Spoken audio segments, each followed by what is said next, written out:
Let's take a look at black and white conversions in Lightroom Classic. Before you start, I strongly suggest that you create a virtual copy. This way you have your color image in place. Now you would have adjusted your image in color as you normally do. I'm going to go ahead and create a virtual copy, right click and create a virtual copy. And now I have two of the same images and I'm going to work on a virtual copy. The traditional black and white conversion in Lightroom is basically click on black and white or press the letter V, and that will convert your image to a grayscale image. Now the issue with this is that it looks a bit flat.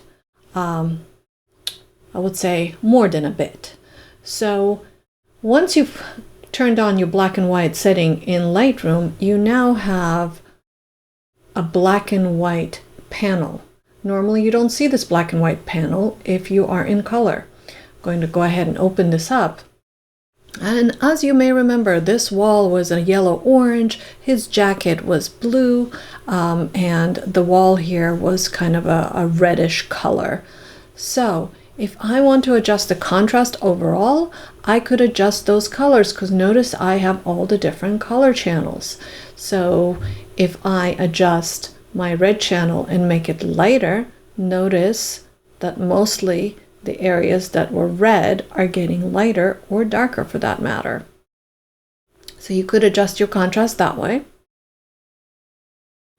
If you didn't know what color the wall was, you could turn on the adjustment button. I call it the donut. If you turn on your donut and then position your mouse on the area of the contrast change that you want, hold your mouse, move your mouse up or down, and it will show you the colors that are within that range. So in this case, it's orange yellow. If I click and hold on his jacket, it's the blue tone because his jacket is blue. So I can make his jacket very high key white, or bring down and make it darker detail.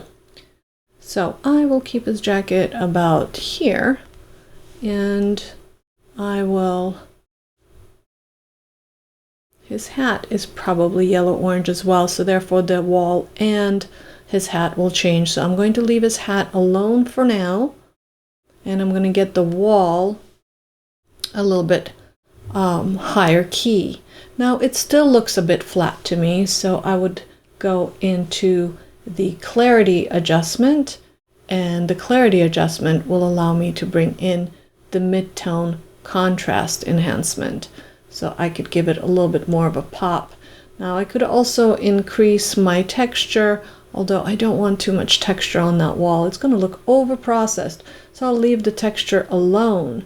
But I could go into my regional tools. I'll go ahead into the radial brush. I'll reset my radial brush, and I will just create a radial shape around where his face is, and I'll try to bring in more contrast into that area alone. So I will go ahead and increase my clarity just in that area. So this is called dodging burning or darkening lightning, and notice everything is getting much more clarity except him. That is because I did not check my invert. So I'm going to go ahead and check my invert, and I'll go ahead and bring in more contrast to his face. There we go, that's better. And I'm going to bring down the shadows on his face just a little bit, and I might bring up the highlights on his face just a smidge, and that looks quite a bit better to me. Now I could create another radial circle around his jacket and create a little bit of a difference in contrast around his jacket as well. So I'll go ahead and increase, actually I will decrease my exposure a little bit. I want that jacket to be a little bit darker, not that dark, but just a little bit darker, and maybe just a little bit darker shadow still. There we go. And then maybe enhance the clarity there too, so that will give him a little bit of a pop. So that could be my black and white. Of course, I could vignette the whole thing a little bit, so I could create another radial and take a big one this time around. And this time I'm going to actually not check the inverse button because I want him mostly to be bright and the rest to be darker. So I'll go ahead and take my shadows and bring them down like so. And so now it's more focused onto him. The door, it's gotten darker. I could even make the door a bit darker still.